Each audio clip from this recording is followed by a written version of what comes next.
Eyes are on Mitt Romney tonight. His acceptance speech just hours away. Live coverage from Tampa starts now.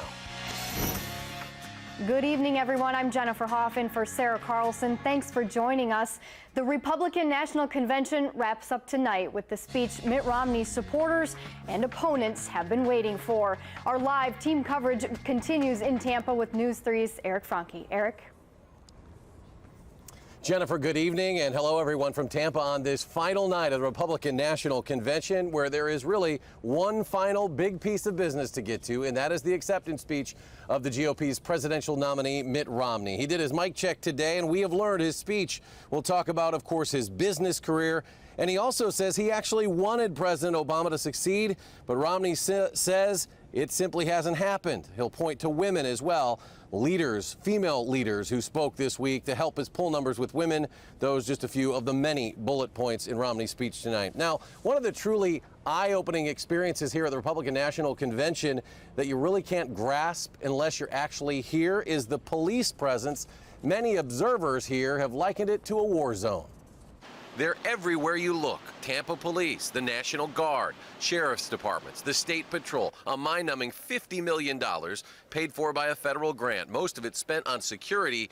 Many could argue it's gone way over the top. I have been to every convention since the early 90s.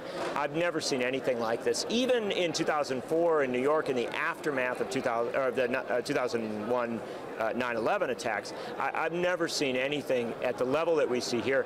Tampa braced itself for as many as 15,000 protesters and 1,000 arrests. Instead, just a few hundred protesters and a few arrests. Ahead of the convention, law enforcement expecting the worst, even called on experts who know how to handle major protests. There's a lot of applicability to what we did at the Capitol 2 years ago with protest, crowd management, event management. UW-Madison Police Chief Sue Reisling has been here this week both learning and putting past experience to good use. Demonstrations, a lot of protest demonstrations, how to deal with the Occupy movement, how to deal with the anarchists, how to deal with people who just don't want to cooperate with you and you need them to cooperate, those kinds of issues.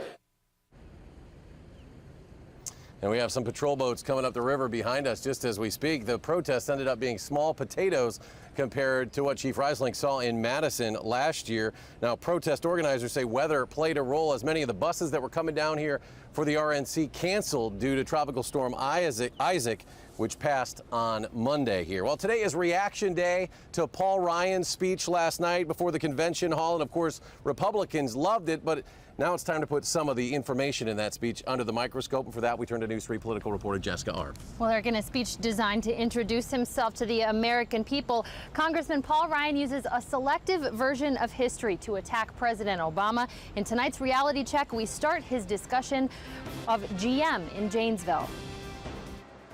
Right there at that plant, candidate Obama said, "I believe that if our government is there to support you, this plant will be here for another 100 years. That's what he said in 2008. Well, as it turned out, that plant didn't last another year. It is locked up and empty to this day. This is misleading. Obama did say those words with a few in between at his visit to GM Janesville in February of 2008. He was making a case for retooling the plant to produce more fuel-efficient vehicles, saying that future would help GM workers. At the time, there had been bad news about GM's future, but there was no indication a plant closure in Janesville was imminent. But Ryan gets the timeline wrong. Production ramped down drastically in Janesville in December of 2008, after Obama was elected, but before he was president, and before the auto bailout plan, which passed under Obama in January of 2009. The plant also didn't close until April of 2009, more than a year after Obama spoke there. And the biggest, coldest power play of all in Obamacare came at the expense of the elderly. You see, even with all the hidden taxes to pay for the healthcare takeover, even with the new law and new taxes on nearly 1 million small businesses, the planners in Washington still didn't have enough money. They needed more. They needed hundreds of billions more. So they just took it all away from Medicare. This is also misleading, and it's an issue we discussed earlier this week. It's true that $716 billion comes out of the Medicare program under Obama's change, but not at the expense of seniors, as Ryan claims. The lower costs for Medicare come from reduced reimbursements that go to hospitals and insurance companies. Obamacare, as much as anything else, explains why a presidency that began with such anticipation now comes to such a disappointing close.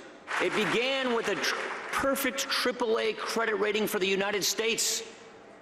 It ends with a downgraded America. Now, we find that that claim also needs clarification. While one credit agency did downgrade the United States credit rating, it can't all be pinned on the president. Standard & Poor's, which is the agency who downgraded our credit, cited political brinksmanship in the debate over the debt ceiling by politicians of all parties. And it also condemned a compromise that, in fact, did get a yes vote from Congressman Paul Ryan. All right, News 3 political reporter Jess Garb with the reality check tonight. Jess, thank you very much.